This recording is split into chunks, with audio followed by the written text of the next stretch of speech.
Hello, I'm Matthew Francis, and I'm going to show you how to make easy risotto.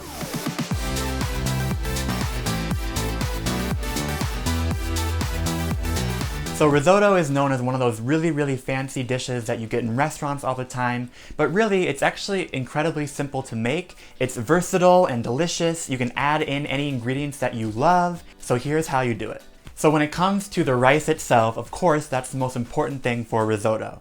Traditionally, what is used is carnaroli or arborio rice. Here I have arborio, and what's great about it is it's a short grain rice, and what's great about short grain rice is it really absorbs a lot of liquid. Another important aspect to risotto that you have to know about is stock. You need to have something for that short grain rice to cling to and flavor itself from. So what you want to really kind of keep in mind when it comes to ratios is you're going to use about 3 times the amount of stock to the amount of rice that you have. So since I have about 2 cups of rice here, we're going to need at least 6 cups of stock. And you can use store-bought stock, you can use like bouillon cubes, but my favorite of course is homemade. Again, any type of stock will work. And you also want it to be hot or at least warm, because if you add cold stock to your hot rice, it's gonna stop the cooking process, and we don't want that. We want it to stay warm, keep it kind of moving, and keep everything going towards the end of cooking your rice completely. So essentially, risotto always starts with aromatics. You always start off with some fat, with olive oil, with butter, and then you add in things like garlic, shallots, onions, herbs. If you just had plain rice and stock, that would be a very boring risotto, and we don't want that. So today I'm gonna make a very simple wild mushroom risotto. So to your skillet that's on medium heat, you're gonna add in some olive oil and some butter. Let that melt up for a little bit, and then I'm gonna put in the aromatics. So we'll put in some minced garlic, some minced shallot, some salt, pepper, some thyme, and some rosemary. I'm just gonna stir that around and make sure that they start to caramelize and get delicious, and then I'm gonna add in the rice. Okay, so now it's really important to toast the rice.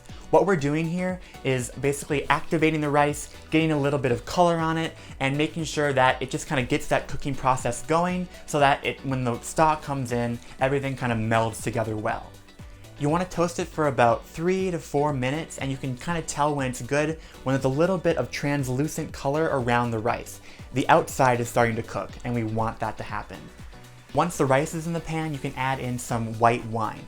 You don't have to add any kind of wine. You could add another type of acid like lemon juice or a little bit of vinegar or nothing at all, but I love adding acid, particularly wine, because it gives the dish a little bit of acidity and a little bit of brightness, and it just kind of brings all the flavors together and brightens them in your mouth. So once your wine is basically fully evaporated, you'll add in your first ladleful of stock. And then again, you're gonna stir that until it kind of comes together and begins to soak into that rice. And you're just gonna keep repeating this process. Once it looks like it's starting to dry out, add more stock. And you're gonna keep doing this for about 15 to 18 minutes. You wanna cook the rice until it's al dente, which is Italian for to the tooth. You want it to be tender but still firm. And then you wanna keep the heat on both the stock and the risotto at like a pretty low temperature. You want it to stay around a simmer or just below the entire time. So once all or most of your stock is gone and it's been about 15 to 18 minutes, and your risotto is al dente and it's looking really good, smelling really good, this is where we finish the process. So what you're going to do is add in a little bit of butter, a little bit of Parmesan cheese, and whatever mixing you want to add. And again, I'm using some mushrooms, but you can add in chicken, you could add in some shrimp, you could add in prosciutto, you could add in really anything you want as long as it tastes good to you. And this step is up to you, but usually when I add in my butter, my cheese, and my mix-ins, I take it off the heat because all those are ready to go, and I just fold it in gently off the heat. That way it's no longer cooking, but it can gently melt into your risotto.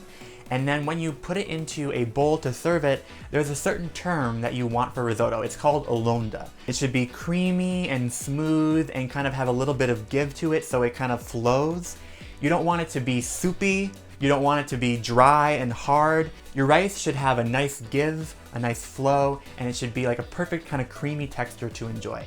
Thank you for hanging out with me. If you enjoyed watching this video, please subscribe to Allrecipes. We make a ton of amazing videos that are gonna help you out in the kitchen. And don't forget to press the notification bell so you don't miss any of the great content that we do make. And down in the comment section below, tell me what you would add to your risotto. There's really endless amounts of possibilities of ingredients you can add, so tell me what your dream combination would be. I'm Matthew Francis, and I'll see you next time. Bye-bye.